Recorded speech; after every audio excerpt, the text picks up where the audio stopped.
Hello my dear students. So let's see our next topic. Our next topic is angular momentum of the particle.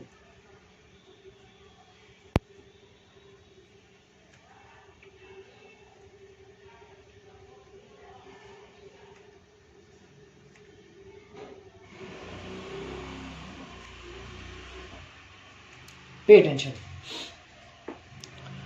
So जैसे हमने chapter number 3 में linear momentum देखा था, linear momentum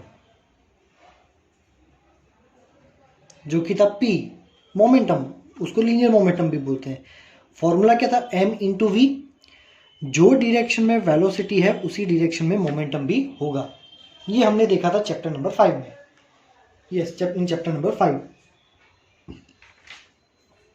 so when your object is performing linear motion, अगर आपका object ऐसे linear motion perform कर रहा है तो उसके साथ जो भी मोमेंटम लिंक्ड होगा वो होगा लीनियर मोमेंटम।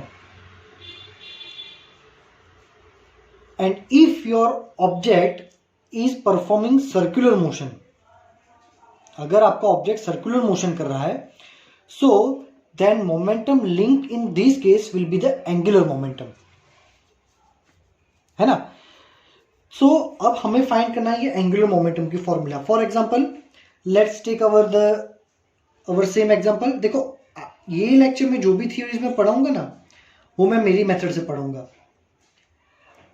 चैप्टर आपकी टेक्स्ट बुक में है, उसमें जो खींच खींच के लंबा लंबा दिया है उसमें से मत पढ़ना। जो चीजें मैं आज आपको बता रहा हूं उतनी ही याद रखना, उससे सारे न्यूमेरिकल सॉल्व हो जाएंगे। बहुत शॉर्ट में मैं एक्सप्लेन कर रहा हूं, ठीक है। Suppose this is the particle P and your particle is performing the circular motion if your whole object is performing the circular motion। तो ऑब्वियसली ये सर्कल का एक डिस्टेंस होगा r which is the radius। so angular momentum is denoted by L। angular momentum is denoted by L और ये formula होगा angular momentum L is equal to R cross P। पहले तो ये फॉर्मूला याद रखो, R क्रॉस P। अगर किसी एक पार्टिकल का एंगुलर मोमेंटम दिखाते हो ना तो उसको स्मॉल l लिखते हैं, पर पूरे ऑब्जेक्ट का एंगुलर मोमेंटम होगा तो उसको लिखना पड़ेगा कैपिटल L, ठीक है। अब L is equal to R cross P, मतलब L is equal to R P sine theta, where theta is angle between R and P। theta is a angle between R and P, है ना। तो एक तो ये तुम्हारा important formula हो गया, ठीक है, L is equal to R cross P। अब इसको अलग फॉर्मूला से भी देखेंगे। इसका भी एक और फॉर्मूला है, जैसे टॉर्क का हमने देखा था ना, टॉर्क में R क्रॉस F देखा था, फिर वो परपेंडिकुलर डिस्टेंस वाला याद हो तो फॉर्मूला मैंने लिखवाया था। सेम एंगुलर मोमेंटम में भी एक फॉर्मूला होता है। अगर कोई पार्टिकल सर्कुलर मोशन करता है, ठीक है, तो उसका जो टेंजेंट है, मान लो कि यहां पे मैं ड्रॉ करता हूं, ये मान लो टेंजेंट है, पार्टिकल यहां पे है, तो टेंजेंट की डायरेक्शन में क्या होता है? वेलोसिटी। अब मैंने अभी बताया कि वेलोसिटी है तो उसी डायरेक्शन में मोमेंटम भी होगा, तो मोमेंटम भी तुम्हारा वही डायरेक्शन में होगा, ठीक है। एक्सिस वाली डायरेक्शन में क्या होगा? मींस अप साइड और डाउन साइड। वहां पे हो सकता है आपका omega, angular velocity, angular acceleration, torque, और अब एल। एंगुलर मोमेंटम भी एक्सिस पे ही होगा, जबकि लीनियर मोमेंटम टेंजेंट की डायरेक्शन में होगा। यहां पे एक और चीज होगी, AT टेंजेंशियल एक्सेलरेशन और फोर्स। इतनी चीजें टेंजेंट पे होती है, इतनी चीजें एक्सिस पे होती है, ठीक है। तो ये जो टेंजेंट है, ये टेंजेंट तुम्हारा वेलोसिटी का भी हो सकता है, मोमेंटम का भी हो सकता है, कोई भी एक टेंजेंट हो सकता है, जो भी बोलो तुम वो।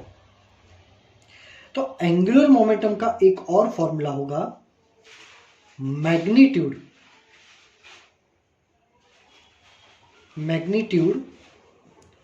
Of linear momentum into perpendicular distance of momentum line from origin.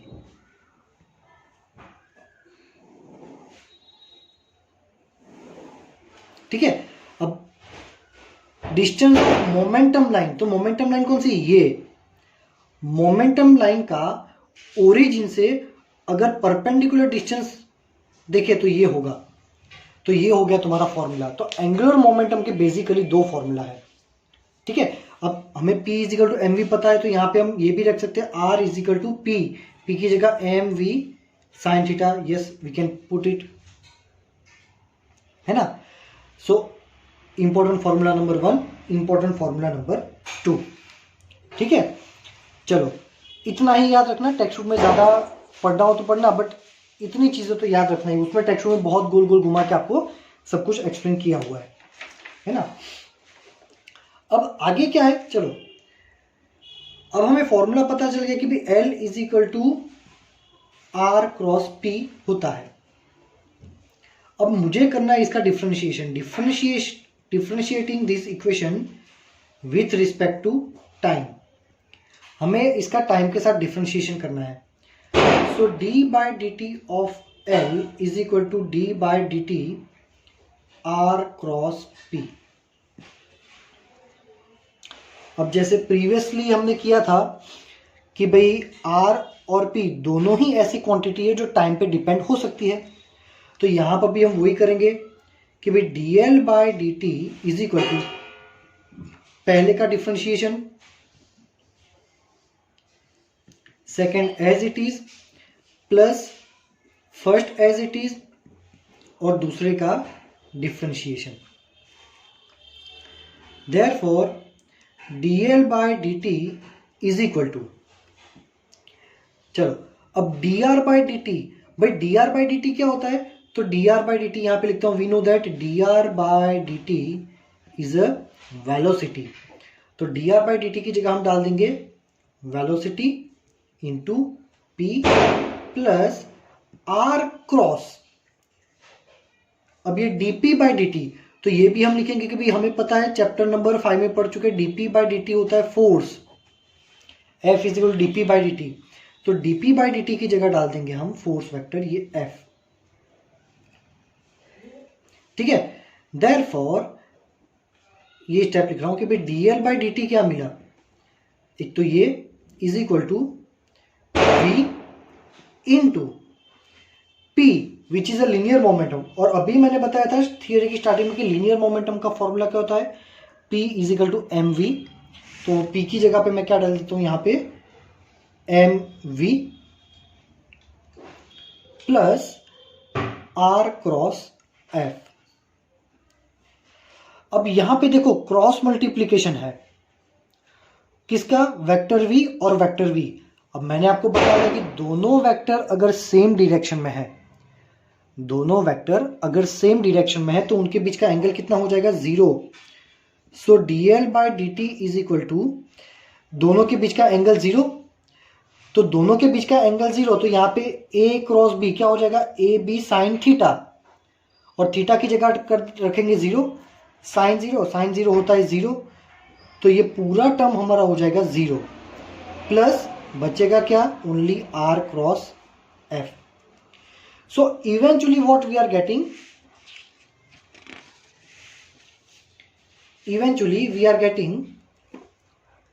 dl by dt is equal to r cross f itself। ठीक है, तो dl by dt का फॉर्मूला हमें क्या मिला, r क्रॉस f। बट हमने प्रीवियस लेक्चर में क्या पढ़ा था, बट वी नो दैट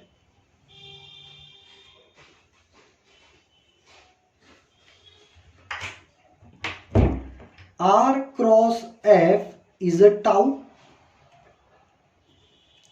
हमने प्रीवियस लेक्चर में क्या देखा था कि r क्रॉस f क्या होता है, r क्रॉस f टाउ होता है, तो ये जो r क्रॉस f है उसकी जगह कर टाउ रखें तो टाउ इज इक्वल टू हो गया dl बाय dt। टाउ क्या हो गया? dl बाय dt, है ना। तो देखो, जो रोल फोर्स लीनियर मोशन में प्ले करता है, ऑब्जेक्ट के लीनियर डिस्प्लेसमेंट के लिए, लीनियर मोशन के लिए रिस्पॉन्सिबल कौन है? फोर्स। तो ऑब्जेक्ट के सर्कुलर मोशन के लिए रिस्पॉन्सिबल कौन है? टॉर्क। ठीक है, चलो, तो इसी इक्वेशन को अगर मैं लीनियर वाले फिजिक्स में कंपेयर करूं, तो सर्कुलर मोशन के लिए टाउ था, तो लीनियर मोशन के लिए कौन था? एफ। तो टाउ की जगह पे मैं एफ लिख सकता हूं, डी बाय डी टी। ये एंगुलर मोमेंटम है एल, ये क्या है? Angular momentum L. तो उसकी जगह मैं लीनियर वाले केस में क्या लिख सकता हूं? Linear momentum. तो ये तो सेम हो गया, ये दोनों फॉर्मूला ऑलमोस्ट सेम है। अगर ऑब्जेक्ट लीनियर मोशन करता है तो F is equal to D P by D T use करते हैं, and if your object is performing circular motion then we have to use tau is equal to D L by D T. ठीक है, extremely important, most IMP formula, है ना। चलो, अब next हम देखेंगे कि भाई system of particles, angular momentum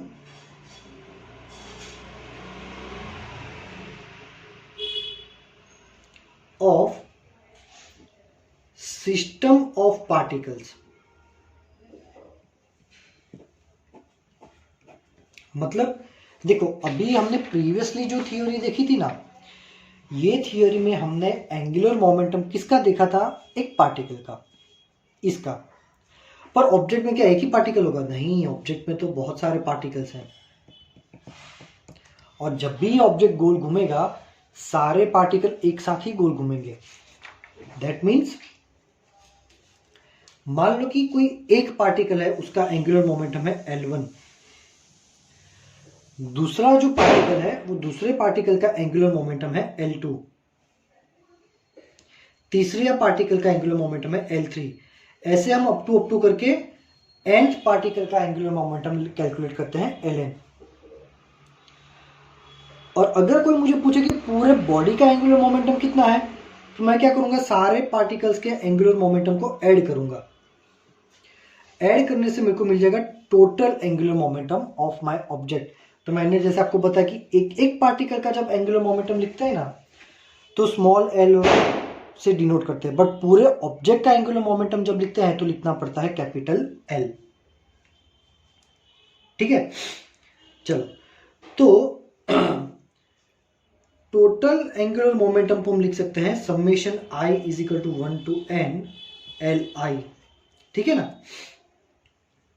चलो, अब हमने यहां पे क्या देखा कि हमने यहां पे देखा था कि torque tau is equal to R cross F होता है। मतलब ये फोर्स है, तो फोर्स के दो टाइप हो गए जो मैंने प्रीवियसली पढ़ाया था। एक होता है एक्सटर्नल फोर्स और एक होता है इंटरनल फोर्स। और प्रीवियस थियोरीज में भी मैंने बोला था कि इंटरनल फोर्सेस का टोटल क्या होता है? 0। Total of F internal force is 0। हमारे केस में जैसे कि ये ऑब्जेक्ट है, ठीक है। अब ये ऑब्जेक्ट मान लो कि ऐसे गोल गोल घूम रहा है, ये ऐसे देखो, ये गोल गोल घूम रहा है ना। तो इसके ये गोल कब घूमेगा? जब अगर मैं बाहर से फोर्स अप्लाई करूंगा तो फोर्स देखो मैं कैसे अप्लाई कर रहा हूं, टेंजेंट पे ऐसे अप्लाई कर रहा हूं। So this is the external force. गोल घूम रहा है मतलब टॉर्क है ना। गोल घूम रहा है मतलब टॉर्क तो है, पर टॉर्क इसीलिए है क्योंकि फोर्स अप्लाई किया है। अब मैंने जब प्रीवियसली बताया था कि कोई भी ऑब्जेक्ट में बहुत सारे पार्टिकल होते हैं, हर पार्टिकल एक दूसरे पे फोर्सेस अप्लाई करते ही होते हैं। ये सारे फोर्सेस का टोटल 0 ही होगा। क्यों? ये ऑब्जेक्ट अगर ऐसे रखा है तो ऐसे ही पड़े पड़े वो कभी भी ना तो लीनियर मोशन करेगा ना तो रोटेशनल मोशन करेगा, जबकि इसके सारे पार्टिकल्स अंदर अंदर एक दूसरे पे फोर्स अप्लाई कर रहे हैं। all the particles are applying force on each other continuously, but total of this force becomes zero always. ये सारे फोर्सेस का टोटल जीरो है. So right now what is the total force acting on it? Zero. If it is performing linear motion then there must be a force. If it is performing circular motion, there must be a torque. So force के लिए एक ही होगा external, तो torque tau is equal to R cross F में ये force always होगा external. ठीक है. सो इसको आपको अच्छे से याद रखना है. अब फोर्स एक्सटर्नल है तो ऑब्वियसली हमारा टॉर्क भी जो होगा वो एक्सटर्नल ही होगा. जैसे इंटरनल फोर्स का एडिशन जीरो होता है वैसे इंटरनल टॉर्क का एडिशन भी जीरो ही होता है ना. पड़े पड़े ऑब्जेक्ट लीनियर मोशन परफॉर्म नहीं करता, that means total force zero. तो पड़े पड़े वो सर्कुलर मोशन भी नहीं करता, सो टोटल इंटरनल मोशन का टॉर्क भी जीरो है. सो if there is a force, then this force must be external. If there is a torque, means अगर ऑब्जेक्ट लीनियर मोशन कर रहा है तो एक्सटर्नल फोर्स ही होगा, अगर ऑब्जेक्ट गोल घूम रहा है एक्सटर्नल टॉर्क ही होगा. और टॉर्क एक्सटर्नल है, सो वी कैन राइट कि ये जो हमारा फॉर्मूला है, अब मैं लिखूं dl/dt, so this torque is also must be external. ठीक है. तो ये हो गया एक छोटा सा कंसेप्ट जिसको टेक्स्ट में बहुत लंबा लंबा दिया हुआ है. कहने का मीनिंग यही है कि ये सारे फॉर्मूला में फोर्स और टॉर्क जो भी है वो एक्सटर्नल ही होंगे. ठीक है. फिर यहां पे नेक्स्ट टॉपिक है कंजर्वेशन ऑफ एंगुलर मोमेंटम.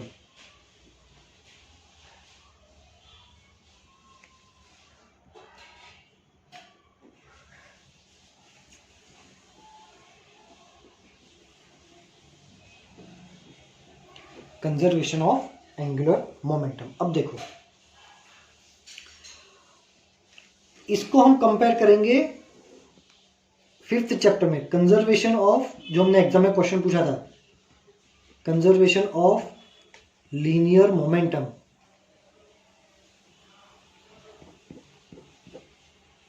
है ना. चलो तो क्या था उसमें, देखो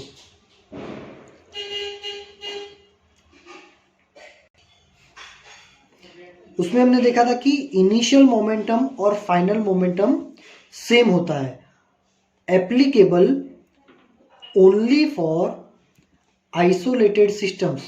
याद आया कि आइसोलेटेड सिस्टम का internal initial momentum and final momentum same होता है. ठीक है. चलो क्या होता है isolated system? So isolated system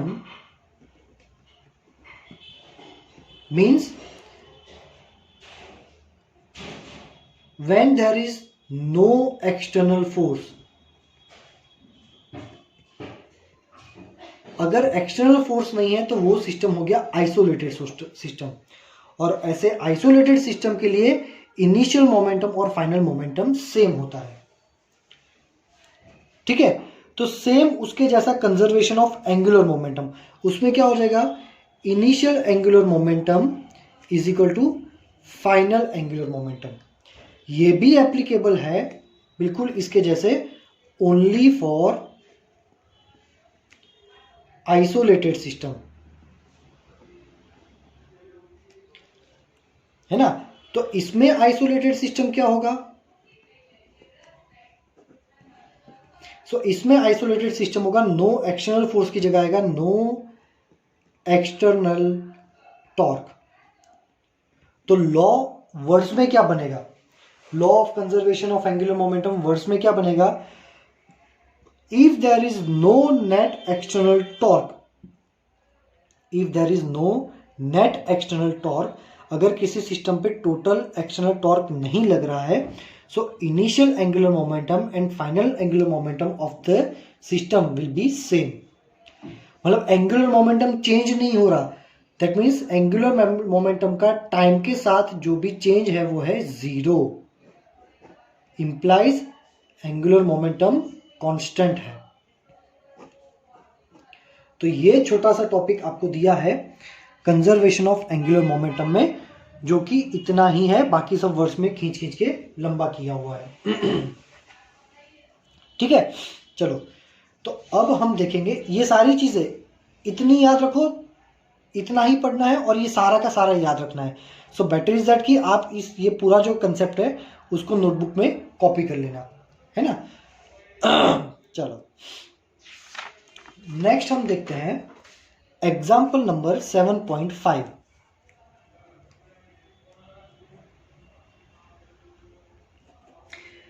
चलो क्या है 7.5 में? Find the torque of a force. भाई यहां पे आपको एक फोर्स दिया हुआ है, फोर्स की वैल्यू है 7i caret plus 3j caret minus 5k caret about the origin. The force acts on a particle whose position vector. भाई जो पार्टिकल पे फोर्स लग रहा है उसका पोजीशन वेक्टर तुमको दिया हुआ है, कितना है? i caret plus j caret minus k caret, और हमें फाइंड करना है टॉर्क। अब टॉर्क फाइंड करना है, फॉर्मूला दिया है r क्रॉस f, मतलब डेटा में दिया है r और f, तो फॉर्मूला क्या बनेगा? Torque tau is equal to r cross f। क्या बनेगा? Torque tau is equal to r cross f। अब यहाँ पे जो डेटा दिए हैं वो i j k के फॉर्म में दिए, मतलब कार्टेशियन कंपोनेंट के टर्म में दिए हुए हैं। तो टॉर्क टाउ यानी कि r क्रॉस f को अब हम सॉल्व करेंगे, i caret j caret k caret and, चलो फिर क्या करेंगे, पहला क्या है r, तो पहले i वाले लिखेंगे, तो ये r वाले लिखेंगे। तो r में ये पहला वैल्यू कितना है? +1, दूसरी वैल्यू क्या है? +1, तीसरी वैल्यू क्या है? -1। ठीक है, यहां मेरी बुक में थोड़ा प्रिंटिंग मिस्टेक लग रहा है, मे बी सभी की बुक में प्रिंटिंग मिस्टेक होगा।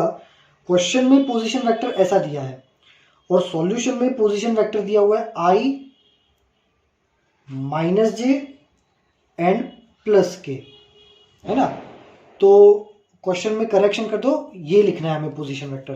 तो i तो +1 ही है बट j हमारा है -1, ठीक है, और k है हमारा +1। तो r क्रॉस f में जो मतलब क्रॉस मल्टीप्लीकेशन में जो पहले आता है ना उसके डेटा लिखने हैं। फिर आता है f, तो अब f के डेटा लिखो।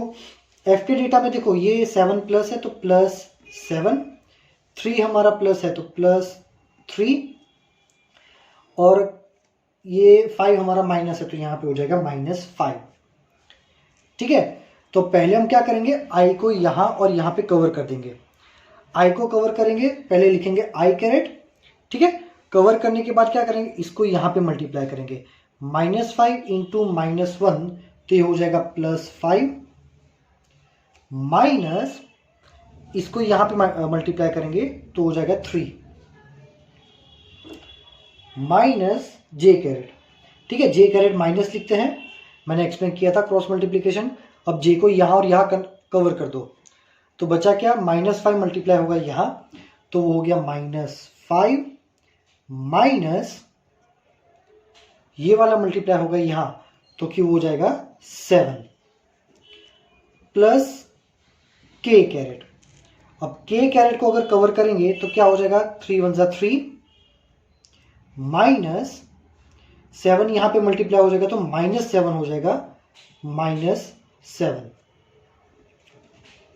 ठीक है। चलो सो ये हो जाएगा +5 माइनस 3 तो +2 i कैरेट माइनस j, -5 और -7 हो जाएगा -12, plus k caret 3 minus minus plus तो ये +7, so it will be 2i, ये माइनस को अंदर मल्टीप्लाई कर दो तो +12j प्लस 10k कैरेट। इतना टॉर्क लगेगा। ठीक है, अगर आपको क्वेश्चन में ऐसा पूछा है कि ये टॉर्क की वैल्यू फाइंड करो, या एमसीक्यू दिया हुआ है जिसमें टॉर्क वैल्यूज में दिया है, तो टॉर्क की वैल्यू फाइंड करने के लिए हम क्या करेंगे, under root 2 square plus 12 square plus 10 square, इसको सॉल्व करोगे तो वो आएगा आपका answer torque newton into metre में, ये वैल्यू आएगी, एक डिजिट आएगा। ठीक है, चलो इजी। ओके, नाउ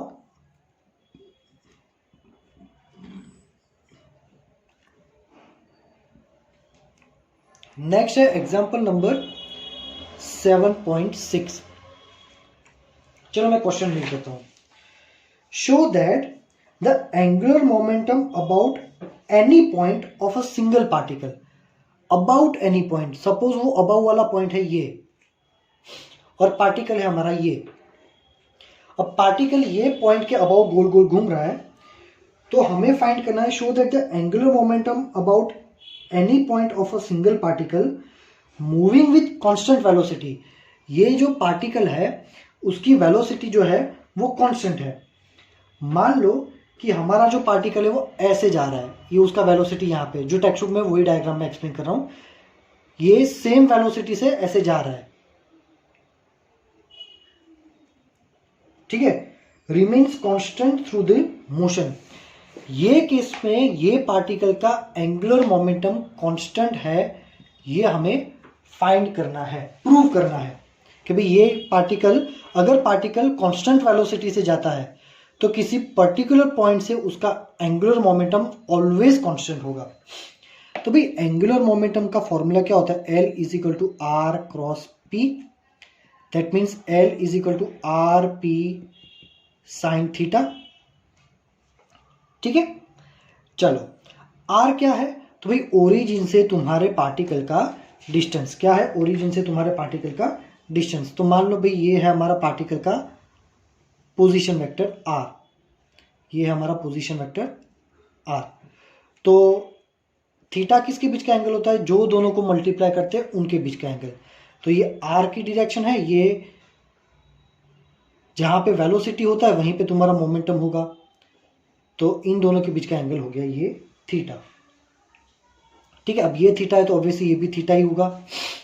चलो अब यहां पे ले लेते हैं परपेंडिकुलर डिस्टेंस। क्या हो गया ये परपेंडिकुलर डिस्टेंस। तो एंगुलर मोमेंटम का एक और फॉर्मूला हमने बोला था कि एंगुलर मोमेंटम क्या होता है, magnitude of momentum into perpendicular distance of momentum line from origin, perpendicular distance of momentum line from origin. तो जो आपका वेलोसिटी होता है वही आपका मोमेंटम है, तो आपका मोमेंटम लाइन ये है और ओरिजिन से उसका परपेंडिकुलर डिस्टेंस ये है। ठीक है, तो L is equal to magnitude of momentum, momentum की वैल्यू क्या होगी mv। अब ये देखते हैं perpendicular distance of momentum line from origin, तो उसके लिए साइन थीटा ले लो। Sine theta is equal to x by, ये हो गया तुम्हारा हाइपोटेन्यूज मतलब r। So x is equal to r sine theta, मतलब x ये है हमारा परपेंडिकुलर डिस्टेंस, तो यहाँ पे इनटू में परपेंडिकुलर डिस्टेंस में क्या रखूंगा r साइन थीटा। इवेंचुअली यही फॉर्मूला हो गया। कैसे, L is equal to r और P की जगह हो गया mv साइन थीटा, है ना, P is equal to mv डाल दो।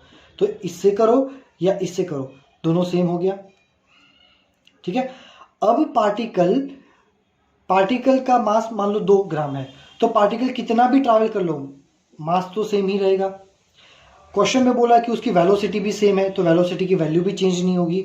और पार्टिकल कितना भी दूर चला जाए, ओरिजिन से ये लाइन का परपेंडिकुलर डिस्टेंस जो कि r साइन थीटा है, ये भी कभी भी चेंज नहीं होगा।